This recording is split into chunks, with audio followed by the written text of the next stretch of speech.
aqui, vou dar mais uns 5 minutinhos e aí a gente já começa.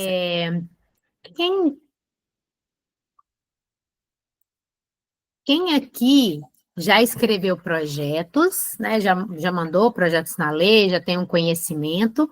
Escreve aqui no chat para mim se já escreveu, se já faz projetos, só para eu entender um pouquinho do nosso público, porque a aula de hoje é uma aula, né, de início de uma semana de aulas que eu vou ministrar, assim, de uma série de aulas, e essa de hoje, ela é uma aula que fala de elaboração de projetos de uma maneira geral, né? Tipo assim, de tudo que a gente precisa para elaborar um projeto.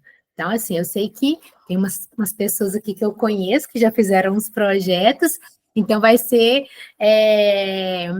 talvez, um reforço aí, porque vocês já entendam esse processo, né? Mas também pode agregar com as trocas e tudo mais. Aí eu queria entender. A Michi disse que já faz projetos, né? Giovana, você tinha dado boa noite aqui no chat. Você já escreveu algum projeto? Já tem alguma experiência? Ana, obrigada, viu, Ana? Ana está fazendo uma mentoria comigo, super aplicada. Já escreveu mais de um projeto, né, Ana? Agora caminhando aí para o próximo. Então, Giovana, esse vai ser o seu primeiro contato, assim, acredito que com a elaboração de projetos, né? Você nunca escreveu, então acho que vai fazer bastante sentido para você essa aula de hoje.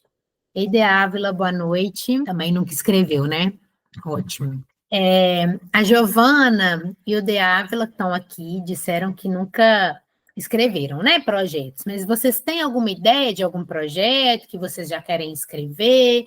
Estão fazendo algum estudo em relação aos projetos? Já tem uma luzinha aí? Se quiserem também se sentirem confortável e falar com áudio, está tudo certo, tá? Pode abrir o áudio e dizer também. Se preferirem, pode escrever no chat, como vocês acharem melhor. Ok. Boa noite para todo mundo.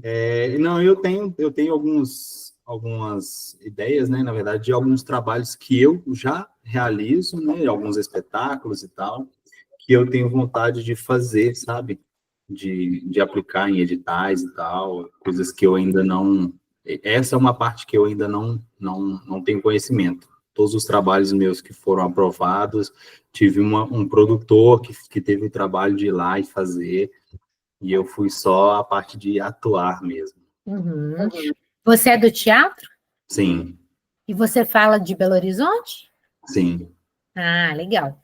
Legal demais. Ai, que bom, então. Bom que você já teve aí um pouco dentro, né, desse universo, estando em projetos que outras pessoas escreveram, e aí eu acho que essa aula vai abrir bastante aí o seu olhar para você começar a escrever seus próprios projetos, né? Obrigada, viu, por compartilhar. Eu que agradeço a oportunidade. Então, pessoal, já são, né, 7h40, a gente já ficou aqui um pouquinho trocando aqui, né, quem já tinha inscrito, quem não. Então, eu vou dar início. Também respeito vocês que chegaram aqui, foram pontuais, né, e também vai ficar gravada a aula, depois a gente vai disponibilizar essa aula lá no YouTube, e aí as pessoas também que forem chegando posteriormente podem assistir essa aula, né? E aí isso vai também contribuir com elas podem vir depois, tá bom? Então, para quem não me conhece, não sei se todo mundo que está aqui minimamente já deve ter visto alguma coisa, assim, mas só para situar quem eu sou Tatiane Reis, sou gestora cultural, estou em Belo Horizonte, e aí também vou aproveitar e vou fazer um exercício, né, de fazer uma autodescrição. Acho que é importante a gente cada vez mais ir pensando na acessibilidade, assim, das pessoas e criar esse hábito, né? Então, tenho tentado aí fazer essa autodescrição. Eu sou uma mulher branca, cabelos lisos, escuro, cabelo castanho escuro. Eu estou usando uma blusa azul clara com um colete azul escuro e usando um batom vermelho. Ao fundo, eu tenho quadros, ao fundo da minha imagem, eu tenho quadros, um quadro com uma cidade, outro quadro com cavalos. Então, é isso. Então, agradeço a vocês que estão aqui nessa noite, né, para ouvir um pouquinho desse processo de produção cultural, da elaboração de projetos. Eu espero contribuir aí com vocês. Se vocês forem tendo dúvidas, quiserem, podem deixando as dúvidas aí no chat, e aí, né, à medida que eu for fazendo umas pausas aqui, eu vou respondendo para vocês as dúvidas que forem surgindo, tá bom? Bem, esse é um slide que eu gosto bem de começar, né, as minhas aulas, quando a gente vai falar dos projetos, que é o que são, né? De onde surgem os projetos, de onde surgem os objetivos, de onde vêm os nossos sonhos, né? Objetivo, sonho, propósito, projetos.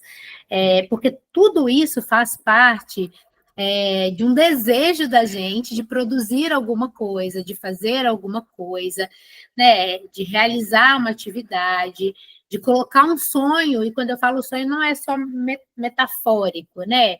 Desse desejo mesmo de colocar isso em prática. E essa frase, que é uma frase da Cora Coralina que eu gosto bastante, é que a verdadeira coragem é ir em busca dos sonhos, dos objetivos, mesmo quando todos dizem que eles são impossíveis.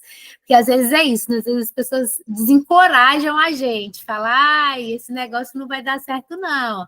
Nossa, mas você vai escrever um projeto, é tanta concorrência, é tanta gente. Mas é uma questão que, assim, se a gente não se dedicar, se a gente não buscar realizar esses nossos sonhos, esses nossos desejos, vai ficar, né, no vácuo. E dá trabalho mesmo. É desafiador mesmo, mas é possível, né? E dentro dessa perspectiva, sempre que a gente tem esse sonho, esse desejo, esse objetivo, a gente tem que ir em busca. Não adianta nada isso ficar só no campo das ideias, né? A gente tem que verdadeiramente buscar, de ir atrás e de se fazer possibilidades para realizar esses objetivos e esse desejo. Eu até perguntei antes, né, aí quem já tinha escrito algum projeto, algumas pessoas já tinham respondido, mas quem chegou aí depois e que não respondeu, já escreveu algum projeto, costuma escrever as ideias. Para quem já respondeu, que escreve, que nunca escreveu, pelo menos escreve as ideias, coloca no papel ou fica só no campo das ideias mesmo. Para quem já escreveu, escreveu projeto para lei de incentivo, então me conta aqui como que foi isso para vocês. Como que é, né, na verdade. Eu comecei a escrever projetos há 12 anos atrás, quando eu vim para a área cultural. E aí, o meu primeiro projeto, quando eu escrevi esse meu primeiro projeto, eu olhava aquele projeto assim e falava, gente, não tem a menor condição, esse negócio não está bom, não. Desculpa. Mas aquele desejo de que aquele projeto fosse realizado, que ele acontecesse e tudo mais, me trouxe para, não, vou mandar, independente de qualquer coisa, porque eu acho que é fazendo que a gente vai aprendendo, né? E aí, o primeiro projeto, eu sempre tinha o hábito de escrever coisas que eu queria fazer, ideias e tudo mais, mas nunca tinha escrito um projeto cultural. E aí, nessa ocasião, eu escrevi um projeto até de uma prima minha, que é da área da dança, e aí eu olhava e falava assim, nossa, será que tá bom? Será que não tá? Mas o trabalho dela era muito legal, eu queria muito que aquele projeto fosse para frente, e a gente escreveu, ela é da área cultural, a gente escreveu num edital de turismo, então ainda tinha isso, assim, um desafio maior. Mas deu certo, deu muito bom, e o projeto passou. Então, isso foi muito legal, porque é claro que isso, às vezes, não é a realidade, às vezes a gente precisa escrever vários projetos para passar, mas com isso me deu ainda mais aquele gás. Eu falei, olha, quem avalia, quem está do outro lado, às vezes tem projetos dos mais diversos, mas tem projetos mais diversos, porque eu li outros projetos que iam estar no mesmo edital e eu achava os outros muito melhores que o meu.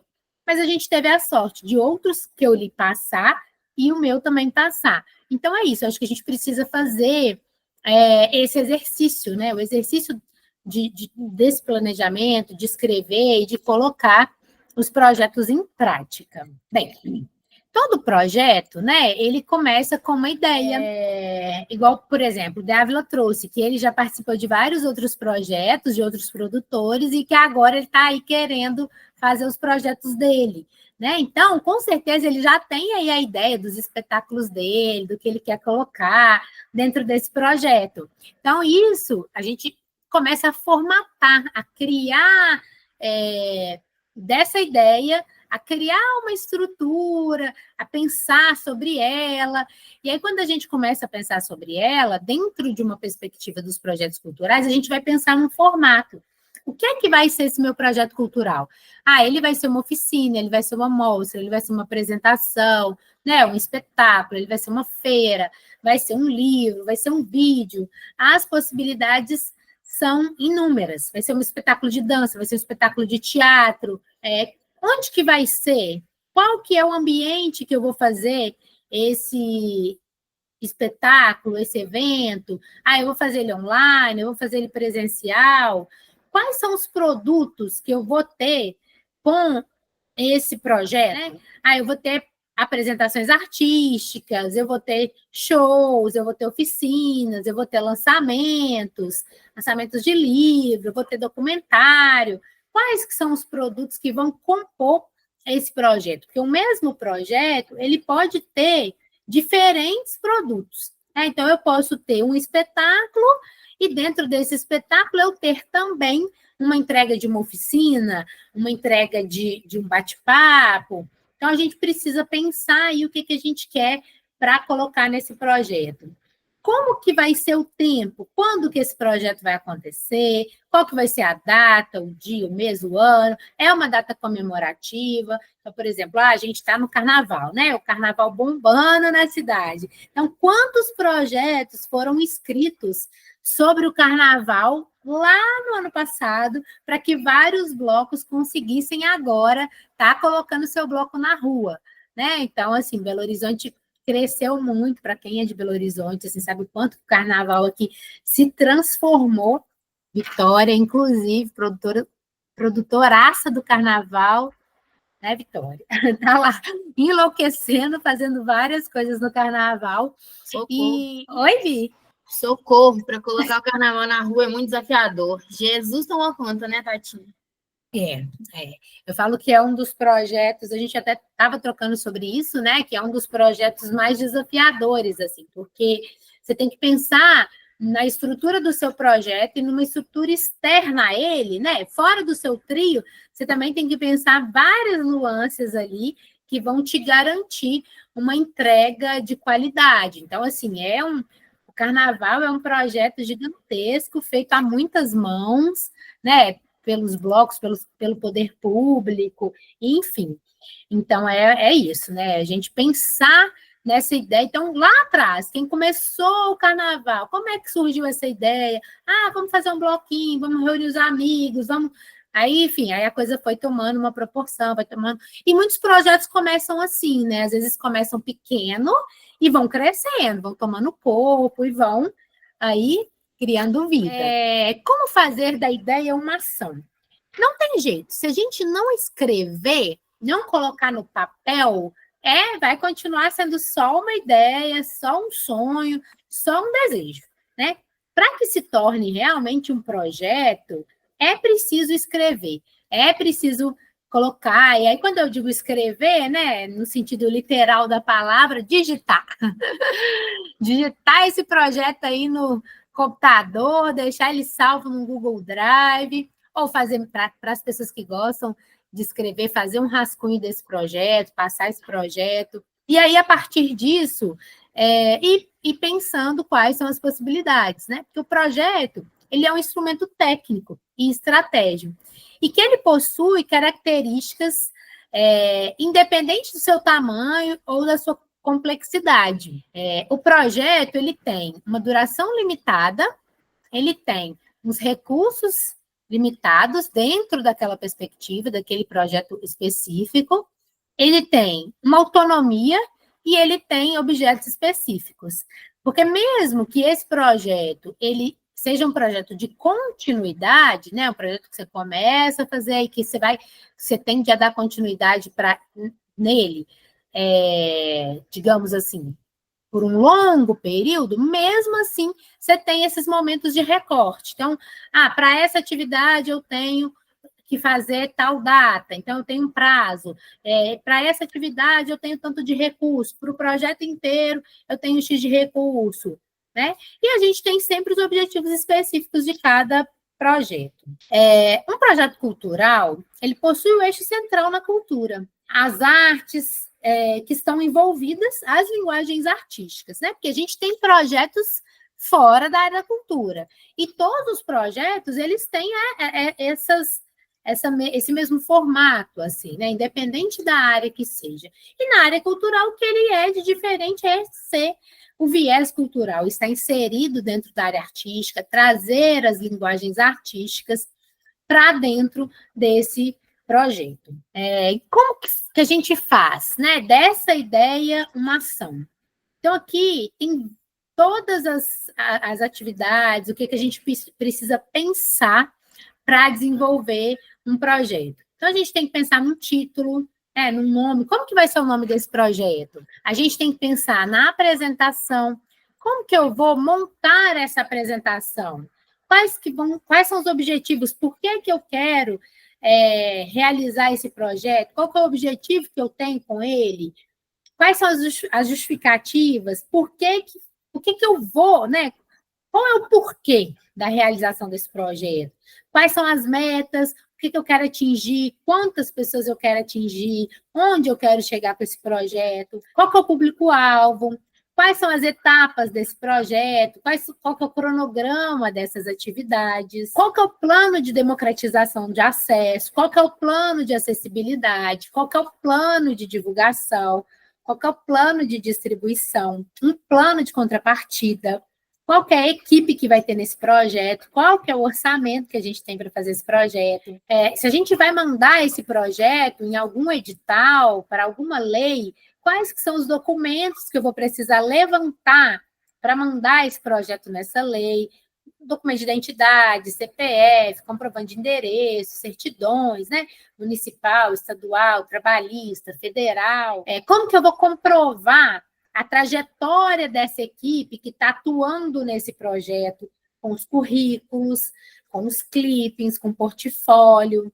Se eu vou fazer esse projeto em parceria com alguém, se eu vou utilizar algum espaço, se eu vou trazer algum profissional específico para fazer alguma coisa pontual, que às vezes é aquele profissional que não faz parte da equipe principal, mas que ele vai ter uma atuação, tipo, ele vai lá e vai fazer eu vou fazer um festival, aí esse profissional ele vai apresentar uma peça de teatro, ele vai apresentar um espetáculo, fazer uma apresentação de dança. Então, ele não precisa estar na minha equipe principal, eu não preciso do currículo dele, mas eu preciso de uma apresentação, eu preciso de uma carta de anuência, dizendo que ele topa fazer esse projeto comigo, que ele topa participar desse projeto. E também uma série de outros documentos que podem surgir de acordo com a necessidade de cada edital. Uma coisa que é importante para quem vai escrever projeto, e para quem nunca escreveu aí, para ter bem a clareza assim, da necessidade da leitura dos editais. Então, quando a gente vai mandar um projeto para qualquer lei, para qualquer empresa que abre esse edital, leiam o edital antes, detalhem ali todas as possibilidades daquele edital. Eu já vi muita gente que quer fazer projeto, mas sequer quer abrir o edital, aí depois erra, faz coisas que não estavam previstas no edital, que não é permitido. Aí, às vezes, tem um trabalhão gigante, mas acaba perdendo o projeto porque não fez o básico, que é ler um edital. Então, a gente começa, quando a gente... já evoluímos, já tenho uma ideia, vou colocar essa ideia no papel, e a partir dali, eu vou mandar essa minha ideia, esse meu projeto para vários editais. Então, para mandar para vários editais, a gente precisa ler os vários editais e entender qual que é a perspectiva deles. Agora, eu vou detalhar para vocês um pouquinho, né, desse esboço. Eu trouxe aqui o esboço de um projeto que eu tenho um carinho muito grande, né, que é o Trem da Esquina. Esse é um projeto que a gente criou pelo Grupo Confesso, e é um projeto que ele conta a história de Belo Horizonte, a gente traz a história da cidade numa perspectiva de uma mostra itinerante, onde a gente vai passando por vários pontos da cidade e contando a história. Em cada ponto, entra dentro de um trenzinho um dos personagens que retrata a história da cidade. E esses personagens são os personagens que fundaram a cidade de Belo Horizonte. Então, o que, né? O projeto é o Conexão Trem da Esquina. Por quê? Porque a gente tinha o desejo de trazer a memória da cidade, de conectar essa memória por meio dos monumentos artísticos, arquitetônicos, culturais, e promover a conscientização sobre a preservação desse patrimônio público, principalmente porque às vezes a gente mora na cidade, mas a gente não conhece a cidade, a gente não se apropria dela, e tudo aquilo que a gente não conhece, não se apropria, a gente não valoriza.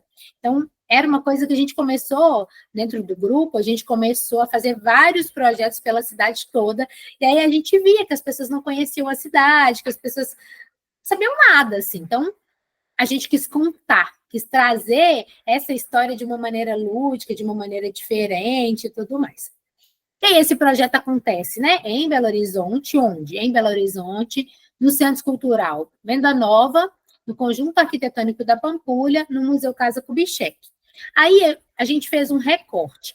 Esse projeto ele já aconteceu em outros espaços, em outros lugares, né? E cada edição desse projeto, a gente tem a premissa de levar para partir de um centro cultural diferente. Para quê? Para que mais pessoas da cidade possam ter acesso a essa história. Quando? Aí está outubro de 2024, só como referência, tá, gente? Era para ter alterado para outubro de 2025. Para quem que é esse projeto? Para crianças, adolescentes, jovens, idosos. Ele é para um público família, porque a gente abarca dentro desse projeto quase que todos os tipos de público. Eu até costumo dizer que a gente sempre precisa ter um público prioritário, né, dentro dos projetos. Não dá simplesmente para ser, o projeto é para todo mundo. Nem sempre o projeto é para todo mundo. E aí a gente precisa entender, ter isso muito claro. Mas a gente pode ter um público mais amplo, né? Ter esse público de maneira que a gente realmente atinja mais pessoas. Como que vai se dar esse projeto? Um tour pela cidade, com explanações sobre o patrimônio, receptivo com quitutes tradicionais, apresentações artísticas de música e de teatro. E quem faz é a Mais Produtora e o Grupo Confesso. Nessa última edição, esse projeto recebeu um recurso de R$70 mil. Aí é uma foto, né, do elenco desse projeto, que são os personagens que vão embarcando nesse trenzinho para contar a história da cidade. Pessoal, até aqui, como é que tá? Tá tranquilo? Tá indo bem? Vocês estão, para quem nunca escreveu o projeto aí, tá assimilando? É muita informação, né, gente? Muito falazada, mas pode dizer aí. Ótimo, Giovana. Legal demais. Uma coisa, o De Ávila também está falando que está tranquilo, legal demais. E aí, gente, uma coisa que eu vou deixar aqui um recadinho para quem quiser, assim, claro, eu sei que todo mundo às vezes tem aí outras demandas, às vezes ainda está no trabalho, está se deslocando, mas o que acontece? Eu até ia fazer essa aula direto no YouTube, ia postar lá. Mas, como eu gosto, igual quando o De Ávila abriu a câmera, foi ótimo, assim, é bom a gente ver as pessoas, não ficar falando só para os nomezinhos, assim. Então, quem se sentir à vontade, quiser deixar a câmera aberta, é massa. Então, quando a gente vai, né, esboçar, tem o nome do projeto, quem que é a pessoa responsável por esse projeto. Quando a gente vai inscrever o projeto numa lei de incentivo, a gente tem um proponente. Proponente é aquela pessoa que vai se responsabilizar por toda a estrutura do projeto, porque mesmo todos os projetos têm uma equipe, né? Mas tem uma pessoa que é aquela que coloca o nome dela lá para mandar aquele projeto, para que esse projeto seja inscrito nos editais. Então, essa pessoa é o proponente, tá? E aí, a gente começa, né? A gente já tem a ideia, já pensou sobre ela, já fez aquele resumo lá, o que, quando, onde, como, né? De uma maneira... Vou voltar aqui. Obrigada, De Ávila, por estar aí com a sua câmera. A gente já fez esse resuminho aqui dos elementos básicos, com essa descrição. Agora, a gente vai ampliar a escrita desse projeto. Então, a gente vai trazer os elementos de maneira mais detalhada. E aí, a gente começa por uma apresentação. A apresentação, ela é uma porta de entrada para o projeto cultural. Ela deve conter todas as informações necessárias que possibilitem ao leitor do projeto, a compreensão do projeto como um todo. Deve ser escrita de forma clara e objetiva para quem pretende, o objetivo do projeto que pretende desenvolver. Então, tem que ficar claro. Quando você lê a apresentação do projeto, você tem que falar assim, entendi o que essa pessoa quer fazer. Então, igual a gente colocou aí, eu quero realizar uma mostra gratuita, itinerante, de setor patrimônio, que busca conectar as pessoas à memória de Belo Horizonte, por meio de seus monumentos, arquitetura, cultura, como foco em conscientizar o cidadão belo-horizontino sobre a memória e a preservação do patrimônio histórico-cultural. São 3 dias de mostra com uma programação diária. A programação contempla ações distribuídas nas seguintes atividades: tour de roda pela cidade, explanação sobre o patrimônio, receptivo com quitutes da gastronomia da cidade. Então, a gente servia pão de queijo, cafezinho, biscoitinho, para trazer toda essa referência ao patrimônio da cidade. A programação contempla show de música do Clube da Esquina, apresentações de teatro em linguagem de cordel, visita guiada, né, visita mediada no Museu Casa Kubitschek. É um formato inovador, porque quando a gente traz, né, uma mostra em que a gente está fazendo uma mostra itinerante, levando as pessoas para terem essa experiência onde, né, porque normalmente você vai numa mostra, você vai para um espaço, naquele espaço você tem várias atividades. Nesse nosso caso, a gente fez ela itinerante. Então, era cada momento, a cada parada era uma experiência diferente. Né, nas 3 edições realizadas, essa mostra teve seus ingressos esgotados com menos de 5 minutos. Parece até mentira, mas não é. A gente abre as inscrições desse projeto e ele esgota, assim, numa rapidez que é uma loucura. E aí a gente depois fica tendo que gerenciar a crise na rede social, porque as pessoas mandam milhares de mensagens para a gente dizendo que não conseguiu acessar, que não conseguiu pegar os ingressos, enfim. E aí algumas pessoas reclamam que é um absurdo, não sei o quê, mas é isso, a gente tem uma capacidade, né, nesse trenzinho que faz esse percurso. E a gente tem que seguir à risca essa capacidade para que o público tenha um conforto dentro desse processo. E aí isso é uma coisa que é bem legal, e aí a gente traz isso na apresentação para já mostrar para quem está avaliando a importância desse projeto. Já para falar assim, olha, tá vendo? Esse projeto, a gente já fez ele tantas vezes, todas as vezes ele teve um boom de acesso, então isso é uma coisa que interessa realmente ao público da cidade. Aí tá o trenzinho, né? Vocês viram os personagens? Esse é aquele trenzinho que circula aí pela Praça da Liberdade. Ele né, não é tão grande, ele comporta tipo 70 pessoas, então acaba que também isso faz com que a demanda seja maior, né? A procura é grande e aí a gente tem uma demanda maior. E a gente tem buscado ampliar as possibilidades com projetos maiores, né? A gente está com esse projeto, inclusive, aprovado na lei federal, a gente está buscando um patrocinador, que aí a gente vai conseguir fazer muito mais viagens e conseguir atingir muito mais pessoas. Bem, dada a apresentação do projeto, né, que é tudo isso que a gente vai fazer sobre o projeto, como que vai ser, a gente parte para os objetivos. Alguém tem alguma dúvida, quer perguntar alguma coisa sobre a apresentação? Então, como vocês estão aí, ó, entendendo direitinho, eu vou seguir aqui, tá bom? O que é o objetivo? O que são os objetivos, né? Os objetivos a gente divide eles em objetivos gerais e objetivos específicos. O objetivo geral, ele é mais amplo, é o que realmente você quer realizar com aquele seu projeto. É o resultado que você espera com a conclusão desse projeto. Então, no caso dessa amostra, eu estou trazendo esse exemplo aqui até também para ficar mais claro para vocês, e aí, a partir desse exemplo, vocês conseguem ir transcrevendo para a ideia dos projetos de vocês, né? O objetivo geral é realizar uma amostra itinerante, patrimonial, que tem como conceito conectar as pessoas à memória da cidade de Belo Horizonte, por meio dos seus monumentos arquitetônicos e culturais, promovendo a conscientização sobre a importância da preservação do patrimônio público.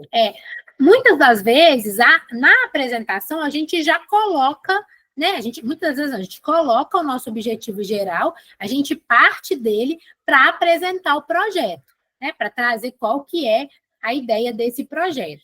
Os objetivos específicos, eles são menos abrangentes e eles correspondem a ações previstas, aos quais contribuirão para alcançarmos o objetivo geral. Então, o que a gente precisa fazer para alcançar esse objetivo maior, de realizar a amostra e tudo mais?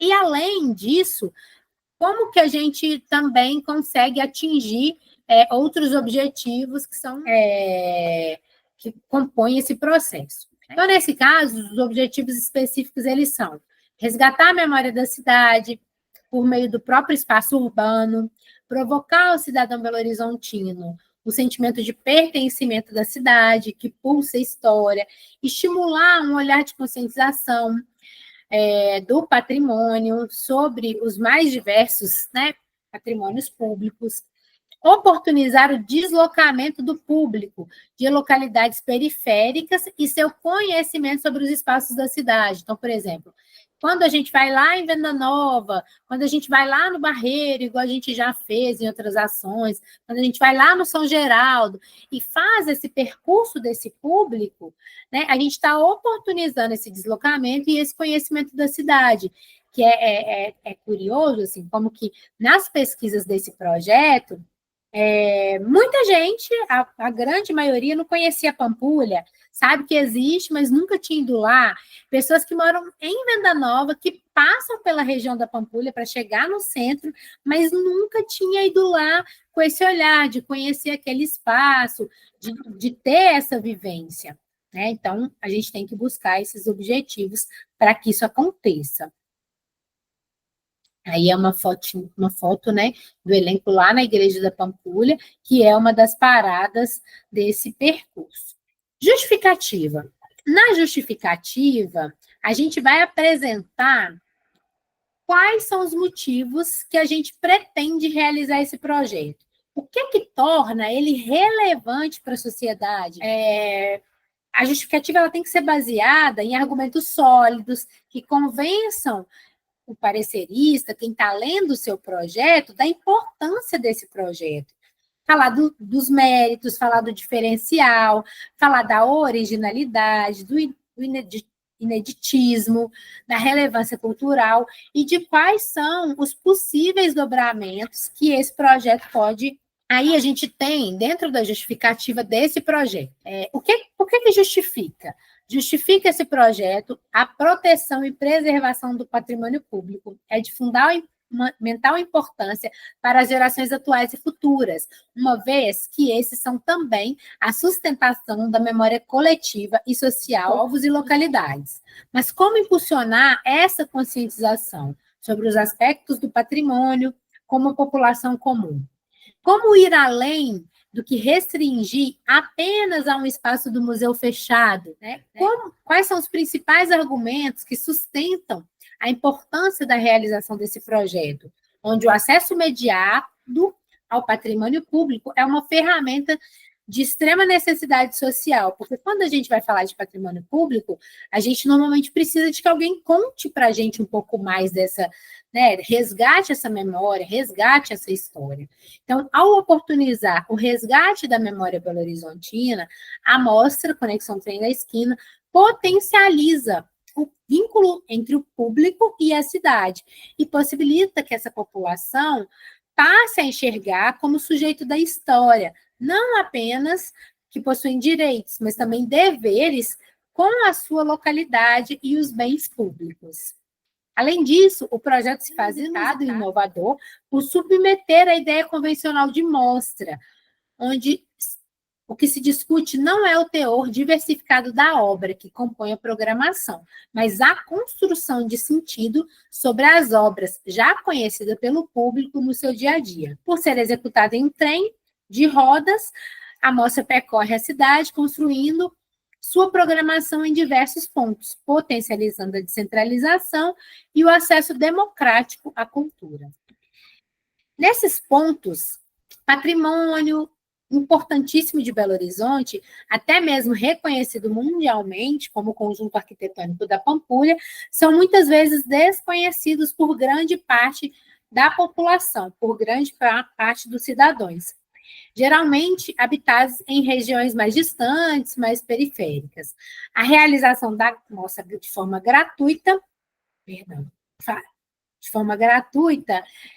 faz com que esse acesso, né, aos pontos estratégicos, como centros culturais, possa ser viabilizar esse acesso, né, possa ser viabilizado para os públicos de classes menos favorecidas, permitindo, assim, a ocupação desses espaços públicos não antes apropriados. Então, vocês estão vendo que a gente vai trazendo aqui aspectos para justificar o motivo pelo qual a gente quer desenvolver esse projeto. Então, a gente vai trazendo as referências, o porquê disso acontecer, né? A perspectiva da descentralização. Uma coisa que a gente também usa bastante nas justificativas é a gente trazer algum dado, por exemplo, X% em pesquisa realizada por tal órgão, X% da população não conhece o Museu Casa Kubitschek. Então, esse evento vai propiciar para que esse espaço seja visitado, seja reconhecido e tenha outras nuances. O Conexão Trem da Esquina retifica o valor da cultura local, uma vez que sua programação é composta também por artistas da cidade. Então, a gente está justificando aqui que, além de todo esse processo artístico-cultural, a gente está valorizando os profissionais que a gente tem na cidade, que tem uma programação diversificada, com várias expressões artísticas, que discutem tradição, representam a história da cidade, o teatro, a música, né, a estética do cordel, que, por exemplo, o cordel, apesar de ser muito conhecido como uma manifestação nordestina, ele também integra a história mineira. A gente tem vários espetáculos de cordel que acontecem na cidade, então isso também é ainda mais uma justificativa para que a gente realize esse projeto. E pensar essa justificativa, essa preservação do patrimônio público, sem cair numa visão limitada, conservadora, e às vezes a gente até brinca assim, ai, chato, nossa, que chato, vou lá só para ficar ouvindo alguém falar o tempo todo, ou então só para ver, não, quero interagir, quero ter algo a mais que faça me despertar para que para esse espaço, para esse museu, para a cidade como um todo. Então, viabilizar esse projeto é permitir a construção do pensar, além do puro e simples valor arquitetônico ou estético de uma dada edificação ou expressão cultural. É formar um público que supera uma visão retificada do patrimônio como um conjunto de coisas, para trabalhar com um processo focado e significativo. É construir com a preservação da memória, uma cidade que promove seus espaços, impulsiona a formação, promove o seu povo, democratiza o acesso ao patrimônio público e provoca no cidadão esse sentimento de pertencimento. Então, gente, a justificativa é um lugar que a gente vai discorrer para convencer mesmo quem vai estar avaliando. Então, assim, agora que eu estou vendo, o Muniz pediu aqui no chat para colocar o slide anterior. Eu vou disponibilizar para vocês depois, que aí não precisa de ter ele fotografado, tá bom? Eu compartilho lá no grupo. E a Sabrina também pediu, né? Falou que está travando um pouco para ela, que a internet dela está um pouquinho ruim. Então, Sabrina, pode ficar tranquila, eu vou disponibilizar lá no grupo do WhatsApp, e aí vocês vão ter o acesso aos slides, tá bom? Então, acaba que eu fui falando muito, né? Essa parte da justificativa é uma parte que a gente discorre mais, é mais texto, ela é uma parte mais densa. Então, nessa perspectiva, por quê? Porque você tem que realmente justificar a importância desse projeto, por que está fazendo esse projeto, como que ele, né? Como que ele vai contribuir com a sociedade. Então, a gente tem que trazer essas informações na justificativa. Tá? Até aqui, pessoal. Tá ok? Minha falazada aí? Não tem jeito, gente. Quando a gente vai falar sobre elaboração de projeto, é isso, né? São muitas coisas, é um processo que a gente vai trazendo muita informação. Então, tem que ir discorrendo aqui. Aí tem uma foto, né, desse projeto no final, a última apresentação final do Jardim da Casa Kubitschek. Então, a gente já falou, né? Aí, nós falamos da apresentação do projeto, falamos dos objetivos, objetivos específicos, falamos da justificativa, e agora a gente vai falar um pouquinho das metas. O que são as metas do projeto? As metas do projeto é o que a gente quer alcançar, o que a gente vai realizar. Então, uma das metas desse projeto era realizar 3 dias de apresentação. Nesses 3 dias de apresentação, né, 3 dias de um evento lá no Centro Cultural Venda Nova, a gente tinha como meta ter 100 pessoas, porque apesar de comportarem 70 pessoas dentro do trenzinho, o Centro Cultural comporta muito mais pessoas, e ali a gente tinha toda uma atividade, um receptivo, então as pessoas também podiam participar daquele momento. É um evento que ele se completa, né, fazendo todo o processo, mas que ele também pode ser usufruído separadamente. Assim. Então, uma das metas era a realização da apresentação, de 3 dias de apresentação, com uma expectativa de ter 100 pessoas por dia nesse receptivo. Nas apresentações do Clube da Esquina, que aconteciam dentro do Centro Cultural, também a gente tinha essa perspectiva, realizar 3 apresentações com 100 pessoas em cada apresentação. No tour, né, que é esse passeio do trenzinho, a nossa meta era realizar o tour com um historiador e guia de turismo e atingir 70 pessoas por dia de atividade. Então, a meta, a gente vai sempre trazer os números. Quais são os números que a gente espera desse projeto? Quanto de público que a gente vai atingir? Qual o valor de cachê que a gente pretende alcançar? Quantos dias? Quantas horas de oficina? Quantos encontros? Então, tudo isso fazem parte das metas. Mais uma meta desse projeto, realizar 15 apresentações teatrais em linguagem de cordel com os personagens históricos, narrando a história da cidade. Então, seriam 5 intervenções para cada dia de atividade, ao total, realizando 15 intervenções. Realizar as 3 explanações históricas em todo o conjunto arquitetônico e turístico desses monumentos, que é por onde esse trenzinho passa, trazendo o percurso, as metas do percurso. Realizar 3 visitas guiadas no Museu Casa Kubitschek, então, da mesma maneira que lá no Centro Cultural Venda Nova tem um espaço maior, a Casa Kubitschek também tem, então a gente conseguia atingir mais pessoas com essa visita guiada e com a apresentação que a gente fazia ao final do evento que acontecia lá. Além disso, a gente tinha uma expectativa de atingir 5.000 pessoas por meio de uma divulgação paga e espontânea, né? E de potencializar o impacto direto e indireto na economia criativa, gerando aí, no mínimo, 70 empregos ou postos de trabalho, que é o que a gente diz, né? para um grupo de artistas, num elenco de 9 pessoas estarem em cena, para além daquelas pessoas que estão ali em cena, a gente tem uma equipe de bastidor, equipe de produção, toda de técnico, de alimentação, de imprensa, fazendo com que essa roda gire e com que esse processo a gente consiga atingir muito mais pessoas, gerar muitos postos de trabalho. Aí é um tchauzinho da janela do trem, né? Mostrando que tem um tanto de gente envolvida aí dentro desse projeto. Como eu disse, público-alvo. O público-alvo é a quem destina esse projeto, qual que é o perfil desse projeto, desse público. Esse público vai ser formado por quem? São adultos, são crianças, são instituições de ensino, são professores, quem eles são, quanto eles são, de onde eles são. Então, quando a gente fala, é um público família, são crianças, jovens, adultos, idosos.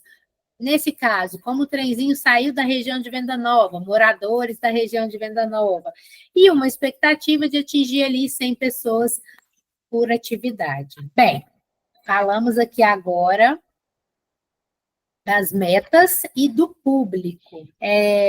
Tá caminhando bem aí para quem nunca escreveu o projeto, está fazendo sentido, está conseguindo compreender? Sim, tranquilo. Legal, De Ávila. Obrigada por contribuir. Massa. Que bom, Giovana, que para você também está fazendo sentido. Feliz. Depois que a gente, né, já determinou aí todo esse processo das metas, do público, a gente vai para as etapas do projeto. Nas etapas do projeto, elas se dividem em 3 etapas, em 3 grandes etapas, que é a pré-produção, a produção e a pós-produção. Essas etapas, ela é um planejamento. Todo projeto a gente faz esse planejamento anterior, para que ele aconteça. Na hora, o planejamento sai igual a gente fez? Claro que não. Mas ele precisa acontecer para que, caso aconteça os imprevistos, as surpresas, a gente tenha o conhecimento de tudo que estava previsto para aquilo ali. E aí a gente consiga, a partir desse planejamento, caso seja necessário, a gente consiga ajustar. Então, dentro de uma pré-produção, a pré-produção a gente vai definir os prazos, quais vão ser as atividades, vai definir o espaço, vai definir os profissionais, vai fazer alinhamento com a equipe. Então, tudo que antecede assim, ao escopo geral do projeto, a gente faz nessa pré-produção. A produção, ela é a etapa de operacionalização do projeto, é o projeto em si acontecendo, é a etapa de divulgação e as atividades que fazem parte da realização desse projeto. E a pós-produção, ela é um acompanhamento, um controle, o encerramento desse projeto. A gente faz as reuniões com as equipes para fazer uma avaliação, para entender se a gente atingiu as metas, se o resultado que a gente esperava foi o resultado mesmo que o projeto deu, se a gente conseguiu cumprir tudo aquilo que a gente planejou para aquele projeto. A gente vai fazer os relatórios de prestação de contas. Então, esse é o processo de uma etapa de pós-produção. Nos relatórios, né, se tem um financiador, a gente vai apresentar ao financiador o que aconteceu nesse projeto, como que foi, qual foi o potencial de tê-lo como apoiador desse projeto também. Aí, a gente tem um esboço, né, de várias atividades, dessas atividades de pré-produção, que elas podem começar em meses específicos, em dias específicos, e aí isso aí é só uma imagem ilustrativa, porque essas etapas, elas vão ser colocadas de acordo com o projeto de cada um. Então, por exemplo, aí vem, né, a parte de pré-produção, então a gente colocou ali, começando esse projeto no início de janeiro, então a gente vem nos primeiros meses do ano fazendo essa etapa de pré-produção, aí depois ali, do meio do ano, né? Como a gente estava com o projeto previsto para outubro, a partir dali, ó, de maio, a gente já começa a ter a parte de produção efetivamente, as questões de divulgação, dos alinhamentos de como o evento vai acontecer. Em outubro, a gente tem aí a realização, então, a etapa de produção com a execução do evento. E outubro, novembro e dezembro, a gente tem uma etapa de finalização, que é essa etapa de pós-produção, que a gente vai fazer esses relatórios, os clippings, fazer a prestação de contas. E aí, pessoal, até aqui, tudo bem? Ó, a gente até programou, falou que essa aula seria 1 hora, mas é isso, né? Como elaboração de projetos é um universo enorme, e a pessoa que vos fala conta os casos, gosta de exemplificar, então, para mim, está tudo certo, a gente vai passar um pouco do tempo aqui, e eu espero que esteja fazendo sentido aí para vocês e que vocês continuem aqui para a gente chegar até o final com a ideia da elaboração do projeto completinha, tá bom? Bem, nos projetos culturais, a gente precisa pensar em medidas de acessibilidade. Cada vez mais a gente tem que ter esse olhar atento, esse olhar cuidadoso. Então, a gente precisa trazer medidas de acessibilidade arquitetônica, né? E aí, dentro das medidas de acessibilidade arquitetônica, a gente tem corrimão, guarda-corpo, banheiro feminino e masculino adaptado, vaga de garagem, vaga de estacionamento, assento para pessoas obesas, iluminação adequada, tudo isso faz parte de medidas de acessibilidade. É muito importante que a gente pense efetivamente na acessibilidade não como uma coisa só para inglês ver, né, só para o outro ver, mas realmente que isso faça parte do projeto que a gente está desenvolvendo.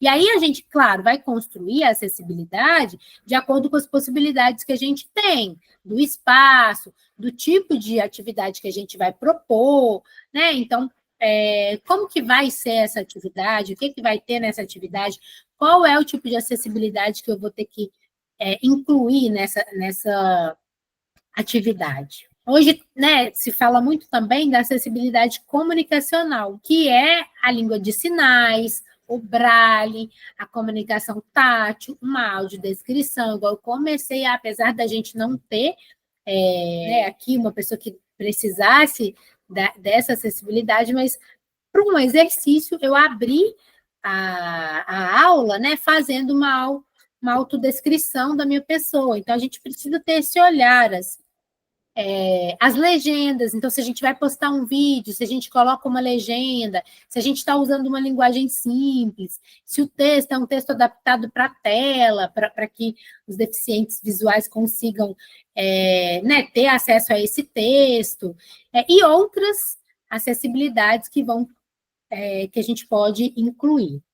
A gente tem também acessibilidade atitudinal, que é um processo da atitude mesmo, de você viver essa perspectiva da acessibilidade de uma maneira genuína, né? É trazer profissionais com deficiência para a equipe, é fazer com que esses profissionais façam parte e sejam incluídos, é trazê-los para ministrar uma palestra, para falar sobre o processo de acessibilidade que eles vivem diariamente, como que é isso para eles. É formar o público, né, dos agentes que participam do projeto, então, é ter uma formação dessas pessoas para que cada vez mais elas consigam ampliar a sua visão em relação à acessibilidade e outras medidas que a gente pode ir pensando também aí dentro dos projetos. Aqui no Teatro da Cidade, por exemplo, a gente tem um desafio da acessibilidade física, mas, em contrapartida, a gente tem uma equipe muito capacitada, né, onde a gente tem todo um processo de capacitação mesmo para acolher, para receber esse deficiente físico, quando a gente tem, e a gente tem as sessões de acessibilidade em Libras nos espetáculos, né, nos projetos que a gente desenvolve. No trem também, por exemplo, a gente tinha acessibilidade em Libras em todas as atividades, para que a gente pudesse atingir o público. Bem, Passando da acessibilidade, que é bem amplo, e é um processo que a gente precisa estudar também bastante, assim, quais são as possibilidades que a gente tem dentro do processo, a gente vai para a democratização do acesso. E democratização do acesso é a gente conseguir levar esse nosso projeto, essa nossa arte, para mais pessoas, para pessoas que estão em situações, em locais mais periféricos, em que não tem esse tipo de acesso. Então, é a gente conseguir ampliar, é a gente ter ingressos gratuitos, é a gente disponibilizar os registros audiovisuais das atividades que a gente faz na internet, porque assim a gente também amplia o acesso do público. Então, é a gente pensar essas possibilidades. É a gente pensar, meus ingressos não são gratuitos, a gente tem um valor de cobrança dos ingressos, mas eu consigo doar uma cota desses ingressos, ter uma porcentagem desses ingressos, eu consigo oferecer um transporte para que as pessoas possam participar, eu consigo oferecer uma bolsa de estágio para estudantes que queiram se desenvolver na área de gestão cultural, se desenvolver dentro da arte, eu consigo capacitar algum agente cultural a partir das iniciativas e das atividades que esse projeto realiza. Como que é isso? A gente consegue fazer dentro do escopo desse projeto? Aqui, por exemplo, é uma atividade a gente levando para as crianças da escola pública atividades de apresentação teatral de maneira gratuita. E é claro que quando a gente fala em um processo gratuito, a gente precisa, né, ter um subsídio para que para que seja gratuito para alguém. Porque eu até costumo dizer, é gratuito, mas alguém está arcando com aquele custo. Às vezes é a gente mesmo que vai lá e decide fazer um projeto voluntário e arca com todo o custo daquele projeto. Quando a gente manda o projeto dentro de uma lei de incentivo, então o Estado vai lá e investe um valor, né? Disponibiliza um valor para que a gente consiga realizar aquele projeto. Então, essa verba, esse recurso, ele vem de algum lugar, né? Para ele chegar gratuito para a população, ele tem que sair de algum lugar. Então, para a gente conseguir democratizar ainda mais esse acesso, a gente tem que ter esse olhar. A partir do momento que a gente faz, né, a democratização do acesso, a gente tem que pensar num plano de distribuição. Como que a gente vai distribuir os ingressos? Como que a gente vai distribuir as vagas desse projeto? Como que vai ser esse processo? Então, aqui, a gente colocou uma tabelinha, né, para mostrar um pouquinho. Eu tenho 2.000 ingressos. Então, desses 2.000 ingressos, eu vou beneficiar 400 alunos de escola pública. Eu vou destinar 80 ingressos para patrocinador. Eu vou destinar 20 ingressos para divulgação. Então, aí eu tenho 500 ingressos. Eu vou vender a preço promocional 800 ingressos. Eu vou vender a um preço normal 700 ingressos. Então, na composição aí da quantidade de ingressos disponível, eu tenho o meu plano de distribuição de ingressos desse projeto, né, do projeto que eu vou fazer. E aí, isso vai caber e vai ser de acordo com o projeto que você está fazendo. Eu estou fazendo um projeto de oficinas, são oficinas presenciais, eu consigo colocar 30 pessoas. Vai ter uma cobrança de ingresso, vai ser gratuito. Então, você vai descrevendo ali como que você vai distribuir esses ingressos para a população. Plano de divulgação. O plano de divulgação é a gente prever todo um processo de mídia, tudo que vai ser necessário para que esse nosso projeto aconteça. Quais vão ser as mídias que a gente vai utilizar dentro desse projeto? Então, aí também a gente tem alguns exemplos. Eu vou fazer cartaz, eu vou fazer um folder, eu vou mandar um convite para a imprensa, eu vou fazer um anúncio no jornal, vou fazer um anúncio em revista, vou fazer um convite eletrônico, vou fazer um spot em rádio, vou fazer um plano de divulgação de tráfego pago, né? Vou divulgar os meus posts na internet. como que vai se dar a divulgação desse projeto. E aí a gente tem que pensar nessa perspectiva do tamanho do projeto, quanto de pessoas que a gente quer atingir, para que a gente tenha noção do que a gente vai colocar, quais vão ser as divulgações que a gente vai fazer para o sucesso, para o resultado, para a gente atingir as metas que a gente tem dentro desse projeto. E aí, gente, até aqui, vocês estão todos aí quietinhos, caladinhos, eu falando. Tá tudo massa? Conseguindo aí captar as informações, poder entender um pouquinho desse universo dos projetos? Obrigada, Ana. Ana tá que reforça os conceitos, né, Ana? Quando a gente faz um projeto cultural e que a gente inscreve esse projeto numa lei de incentivo, ou quando a gente também vai apresentar esse projeto para um patrocinador, nas leis de incentivo a gente precisa fazer contrapartidas, né? Que são o que são contrapartidas?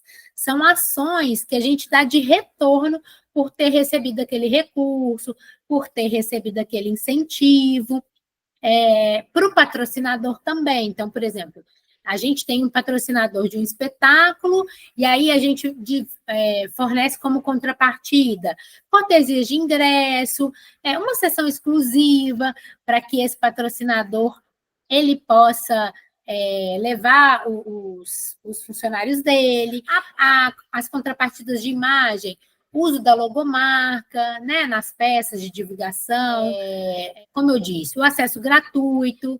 Se a gente vai fazer uma oficina, essa oficina pode ser uma contrapartida social que a gente vai incluir dentro do projeto. Eu estou recebendo um recurso e, a partir desse recurso, eu vou fazer uma oficina para 25 alunos, beneficiando, né, 100 pessoas ao longo do processo todo da oficina. Contrapartida ambiental, eu vou divulgar sobre a importância da coleta seletiva, eu vou trazer o porquê de preservar o meio ambiente, se eu vou utilizar um material de divulgação, se esse material de divulgação pode ser feito com material reciclado, se eu posso pensar em materiais que vão prejudicar menos o meio ambiente. Então, tudo isso entra dentro dessas contrapartidas. Contrapartidas que a gente negocia, como eu disse, né, uma apresentação para os funcionários, uma apresentação num lugar específico que, por exemplo, o patrocinador, a empresa ou o próprio Estado acha que é interessante. Por exemplo, a gente está em Belo Horizonte, mas é legal fazer uma apresentação de contrapartida numa cidade do interior. Esse processo de contrapartida é o que a gente está devolvendo tanto para o patrocinador quanto para a população em função de estar recebendo um recurso. Gente, até aqui tudo bem? Agora a gente vai entrar num processo aqui de planilha financeira, que é um teminha bem... A Ana está me perguntando aqui sobre as contrapartidas. Você quer falar, Ana?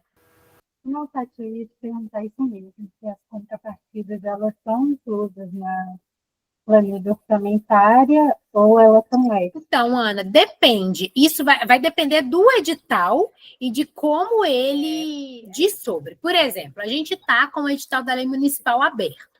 Na Lei Municipal de Incentivo de Belo Horizonte, as contrapartidas elas não podem prever no orçamento. Essa contrapartida ela tem que ser feita pelo artista de maneira voluntária, ou do artista, do produtor, de uma maneira à parte do valor total do orçamento. Então, ela não pode estar prevista na planilha financeira. Já na lei federal, por exemplo, na Lei Rouanet, a contrapartida, as atividades de contrapartida podem estar dentro da planilha financeira. Então, você pode prever lá, se você vai fazer como contrapartida oficinas, você pode prever lá na planilha financeira o pagamento do cachê dessas oficinas. Elas precisam ser atividades gratuitas, mas você pode prever o pagamento dos profissionais dentro dessa oficina. Então, nesse que está aberto, é voluntário. Sim, é voluntário. Tá? Obrigada. Os editais da PNAB também são voluntários. Então, tem vários editais que, quando pede contrapartida, são voluntários. Entendi.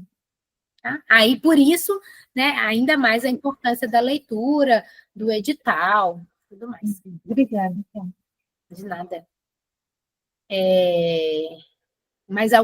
Tem mais alguém que levantou a mão. Pode falar, se quiser. Aya Filmes. Ô, Bruno. Ei, Bruno, tudo bem? Tudo bem, graças a Deus, boa noite. Só ponderando uma coisa que você falou por último aqui agora, que os editais da PNAB é de forma voluntária, né? Que você falou disso? Aham. Pois é, eu me inscrevi nesse da PNAB que saiu, né, agora do Fomento, e aí não coloquei as oficinas dentro da planilha financeira, e o parecista falou que deveria ter as oficinas dentro da planilha financeira, por isso que eu perdi ponto. Mas você descreveu que era contrapartida? Sim. Então, você podia fazer um recurso. Se você descreveu que era contrapartida, elas não tinham que estar na planilha financeira. Pois é, esse da PNAB agora, eu escrevi vários e as justificativas dos parecistas foram, assim, ridículas e nem tão elaboradas. Só uma frase que perdia 5 pontos, 10 pontos, outros perdeu 30 pontos, que eu não entendi até agora por quê, que nem tá escrito. É meio esquisita essa avaliação dos parecistas. Você está falando da PNAB municipal, né? Isso, essa aqui saiu agora. O resultado, né? Então, tem tido, sim, muitos questionamentos sobre o parecer dos projetos nessa PNAB. Eu te aconselho, eu não sei que dia que você recebeu o seu parecer, eu sei que hoje ainda é um dia que dá para mandar alguns recursos, né?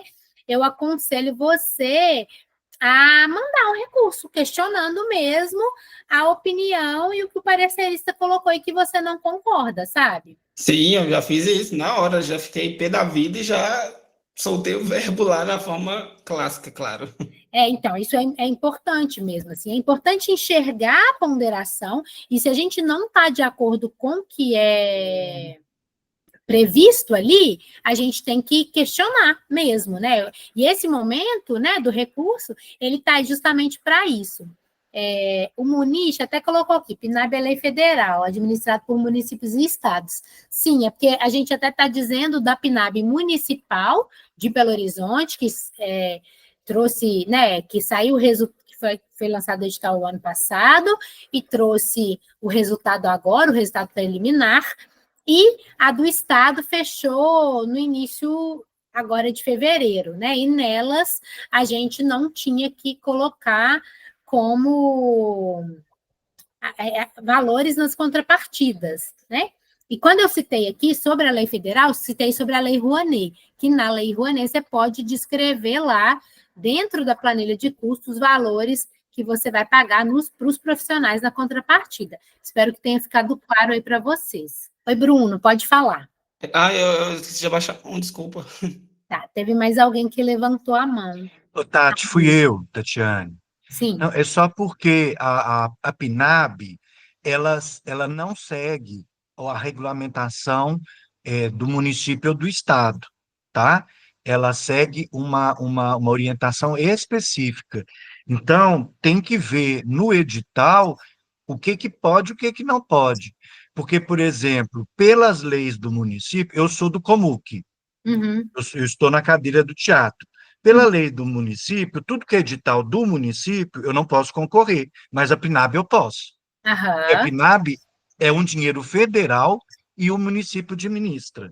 Sim. Agora, quando é o dinheiro do município, é outra regra. Uhum. Então, talvez tenha que entender o que estava lá no edital direitinho com relação o que pode, o que não pode na planilha e como que isso funciona, tá? Porque é federal, é outra linha de pensamento. Sim, obrigada por compartilhar né, essa sua informação. E é exatamente isso. Na verdade, quando eu digo, enfim, corrigindo, né, gente, o que eu falei, estou corrigindo porque ela foi executada, ela é uma lei federal, mas ela foi executada pelos municípios, e aí municípios e estados. E aí a gente tem que ver o que foi previsto naqueles editais, especificamente. Oi, Ana. Não, Tati, gente, eu preciso só de um minutinho, minha água acabou, eu vou pegar uma água, não saio, não fujo, eu vou finalizar ainda aqui, vou falar um pouquinho de planilha financeira, mas vocês me dão 2 minutinhos para eu buscar uma água, por favor? Já peguei minha água, que é isso, né? A gente vai falando, aí vou bebendo a água toda. Aí eu precisava buscar uma aguinha. Obrigada, viu, pessoal, por me aguardarem. Então, agora eu vou falar da planilha financeira, né, dos orçamentos.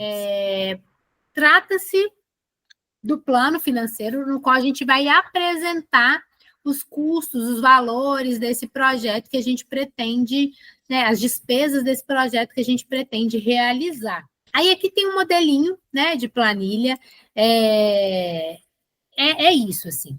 Cada edital tem uma planilha diferente, às vezes um formulário diferente, alguns são parecidos, mas, de toda maneira, normalmente a gente tem essas informações aí que são mais básicas, que é a descrição, né, que a gente vai colocar qual que é o serviço que a gente vai pagar, o que a gente, né, tipo, aí é uma planilha de uma oficina. Então, eu tenho um arte educador, eu tenho um produtor, eu tenho um designer, um cinegrafista.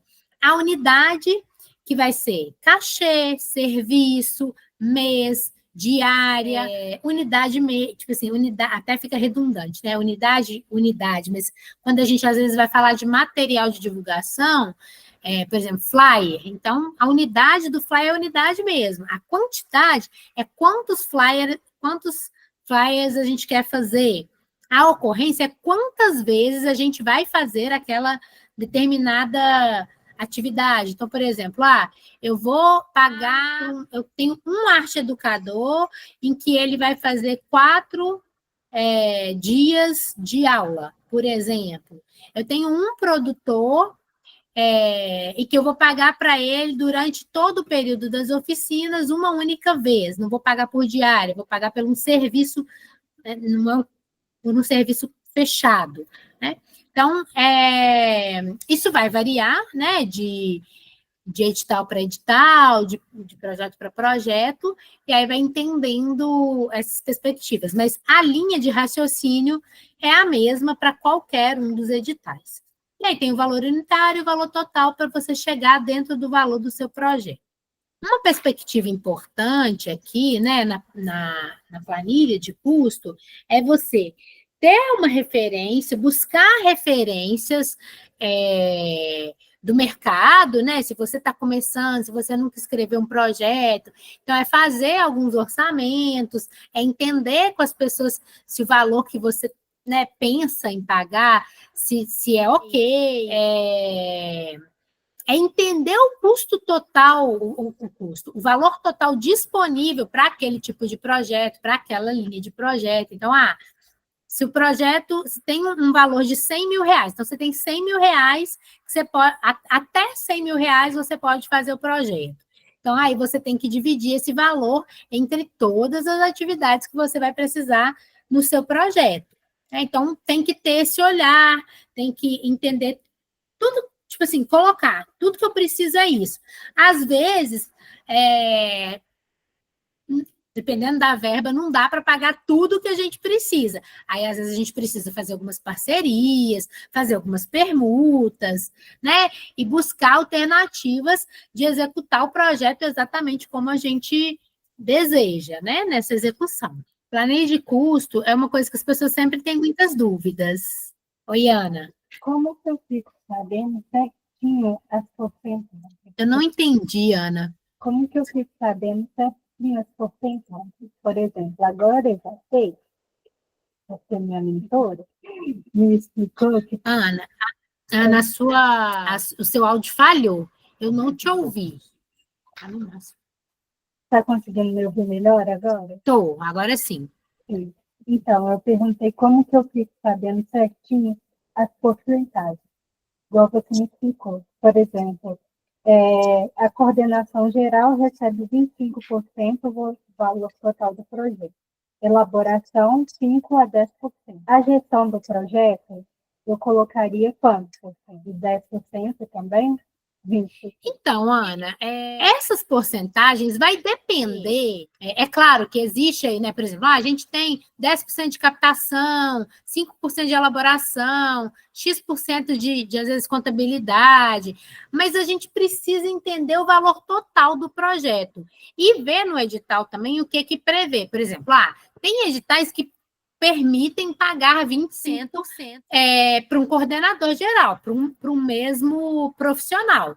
Tem projetos que não permitem. Então, a gente precisa entender qual que é a perspectiva do que está no edital. E, além disso, entender qual é a quantidade de serviços que a gente precisa para entregar aquele projeto. Então, assim, nem sempre você consegue pagar 20% para o mesmo profissional, entende? Por mais que exista esse desejo, essa vontade, que seja um profissional extremamente importante, mas, às vezes, se você pagar 25% para um único profissional, você não consegue ter recurso para outras coisas que vão precisar dentro do seu projeto. Uma coisa que, normalmente, eu pela minha experiência, tá, gente, assim, dentro do que eu vejo, e que quase nunca é negociável, é a captação de recursos. Normalmente, os captadores cobram 10% e fecham em 10%, e normalmente não diminuem esse valor.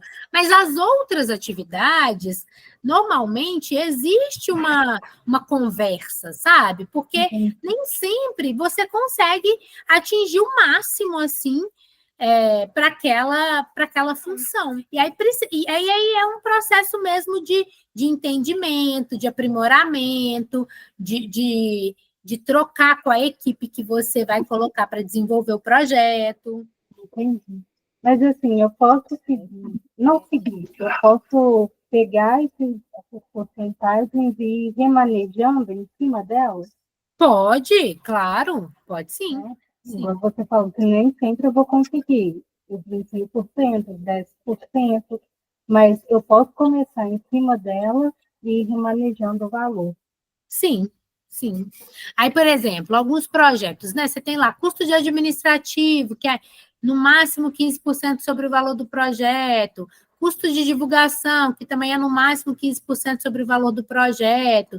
Então, tem que entender o que prevê no edital, e, a partir dali, você vai distribuindo esses valores. Entendi. Obrigada. Bem, dada a complexibilidade dos custos, da gente entender quanto que vai pagar, como é que vai dividir esse valor do projeto, a gente tem, né, para além disso, que pensar na equipe que vai atuar nesse projeto, né? Essa equipe vai interferir diretamente nos custos, né? Para colocar essa equipe num projeto, a gente precisa ter um clipping. Clipping é um compilado de matérias, de jornais relacionados à sua arte.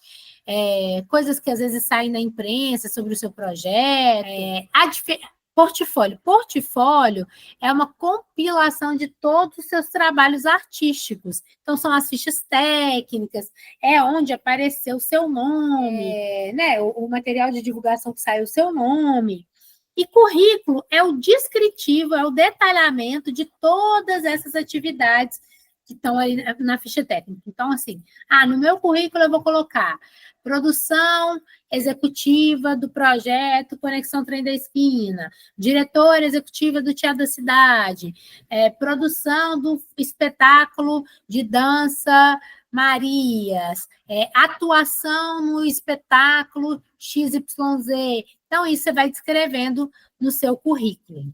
Aí, por exemplo, eu até coloquei, né, uns exemplos de ficha técnica, onde elas são usadas depois para ilustrar o seu portfólio. Aqui, já matérias, né, por exemplo, que saiu o Trem da Esquina, e aí, por exemplo, em algumas entrevistas, sai o nome da gente, igual nessa daqui, saiu aqui o nome do Guilherme Colina, que é o diretor artístico. Então, todo esse material serve como comprovação da sua experiência e do seu percurso dentro da área cultural. Aí, às vezes, a pessoa me pergunta assim, onde que eu... mas e se eu não tenho nenhum, né, nunca saiu nada, eu já fiz vários trabalhos, mas eu não tenho que começar a criar o hábito de guardar essas informações, de quando você for fazer um trabalho, perguntar para quem está fazendo a divulgação se tem uma ficha técnica com o nome de todas as pessoas, registrar com foto, né, você atuando dentro daquele determinados espetáculos, porque se depois não tiver uma ficha técnica com esses nomes, você também pode utilizar esse material como comprovação. Então, é importante ir fazendo esse processo de armazenamento dessas informações para que vocês consigam comprovar a atuação de vocês para entrar nos projetos culturais. E aí, a gente, né, onde que a gente consegue encontrar um edital, onde que a gente consegue saber que acho que a gente pode enviar um projeto. Aí a gente tem os sites de fundação, Fundação Municipal de Cultura, de Esporte, Educação, as secretarias estaduais, o Ministério da Cultura, a Funarte, a Lei Federal de Incentivo à Cultura, tem emendas parlamentares, sites de ONG, de OSCs, fundações privadas, né? Startup, organizações colaborativas, organizações nacionais com iniciativas de público-privado, tipo Natura, SESC, Itaú Cultural, entre outras. O Prozas é um lugar que a gente consegue encontrar muitos dos editais que são lançados, né, no Brasil e fora do Brasil também. A plataforma Mais Brasil, aí aqui tem alguns sites, né, até que eu deixei aqui. Citei do Prozas, do Ministério da Cultura, Funarte, enfim, aqui tem vários lugares, eu vou compartilhar com vocês, depois vocês conseguem ter acesso, né? E aqui estou só descrevendo esses que eu falei. Aqui tem um pouco da bibliografia, de onde eu tirei, né, as informações, um pouco desse conhecimento que está aplicado aqui. Vou deixar umas dicas, que é para você ser um agente cultural, que aprecia a cultura da sociedade, que participa, que está engajado, que fica de olho nas políticas públicas, nas organizações de lazer e cultura que estão próximas a você, que participa, que lê jornais, revistas, entrevistas, coisas que falem sobre cultura, que você tenha foco, paciência para continuar seguindo o caminho, buscando os editais, escrevendo os projetos e trazendo aí a perspectiva de vocês, né, colocando a ideia de vocês para frente, colocando elas no papel para que elas consigam realmente ganhar um corpo, virar um projeto e ser produzidas lá na frente.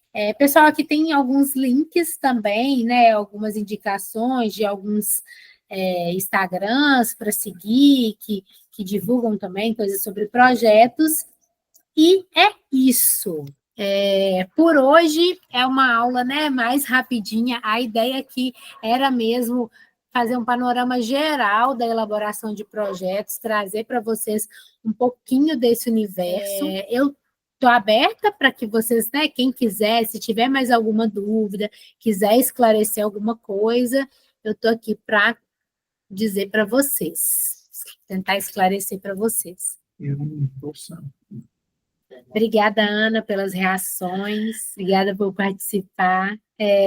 Giovana e De Ávila que comentaram, né, que nunca escreveram um projeto. Aqui eu dei um panorama geral, tem que, né, ir assistindo às aulas, pegando os projetos, começando a fazer esse exercício da escrita, de buscar mesmo, né, de inteirar do que está acontecendo, de participar, enfim, para que vocês consigam aí colocando os projetos em prática. Obrigada, Giovana, tá tudo certo. Vamos lá, tá aí. No chat? Eu posso mandar aqui no WhatsApp, no chat. Eu vou compartilhar com vocês aqui um formulário, né, de avaliação dessa aula. Gabriele, obrigada pela sua participação, espero que tenha contribuído aí com você também. E aí eu vou deixar esse formulário aqui para vocês avaliarem para mim, por gentileza, se vocês conseguirem entrar aí e avaliar, 1 minutinho, rapidinho vocês respondem, é muito importante, assim, para saber o que vocês acharam, como que foi o tema para vocês, então é bem É importante que vocês respondam. O link ainda não está permitindo acesso, não. Pelo menos para mim, não. Para mim também não. Obrigada, gente. Eu vou liberar aqui, só um minutinho. Pessoal, confirma para mim se vocês já conseguiram, a gente liberou aqui, se vocês conseguem acessar o formulário. Eu ainda não. Não? Não. Ai, pera aí, então, só mais um minutinho. Tati, Oi. a gente já tá te cobrando você desde umas oficinas atrás, de você dar uma oficina de prestação de contas. Cadê? Calma, essa oficina é mais complexa. Eu tô esperando já ter várias oficinas já para chegar essa e nunca chega. Ah, Bruno, olha isso, a pessoa me jogando na fogueira. Eu tenho um projeto aprovado e eu preciso fazer prestação de contas. Entendi, certinho, né? Não, vai demorar ainda, né? Tenho 24 meses para fazer ele, mas até lá eu preciso aprender. Aham. Aprender. Não, mas nós vamos colocar essa oficina em prática, Bruno. Calma, vamos pôr. Eu estou tentando liberar aqui, mas eu não sei se liberou para você. Olhem para mim se liberou. Não, acho que agora eu já achei onde que estava travada. Qualquer pessoa com link. Acho que agora foi. Vê aí. Agora foi.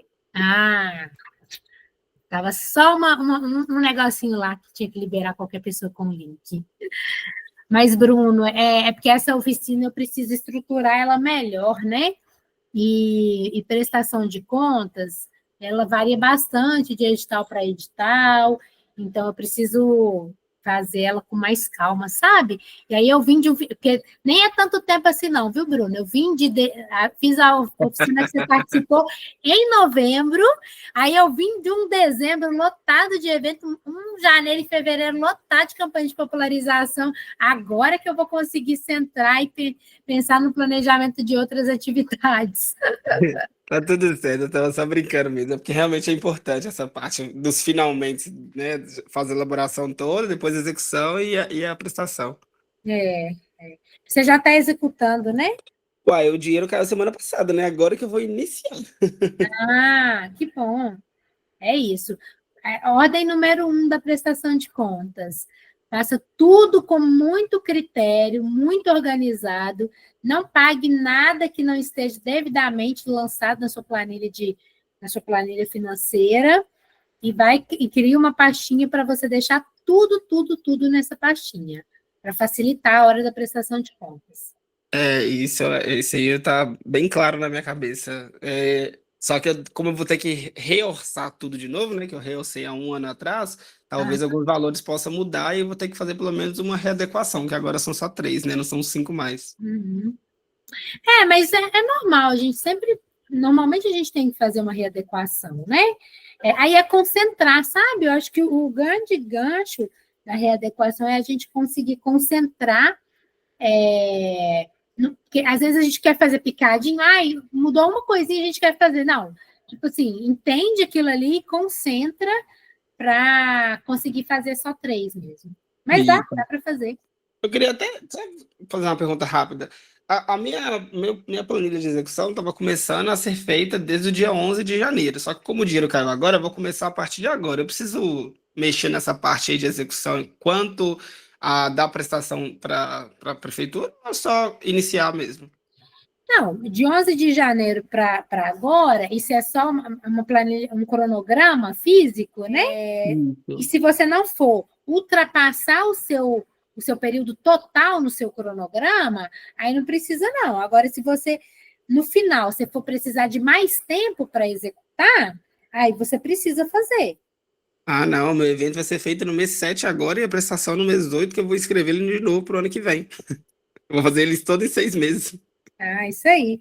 É música, Bruno? Eu não me lembro. É um festival de cultura no centro de Belo Horizonte. Festival de rua.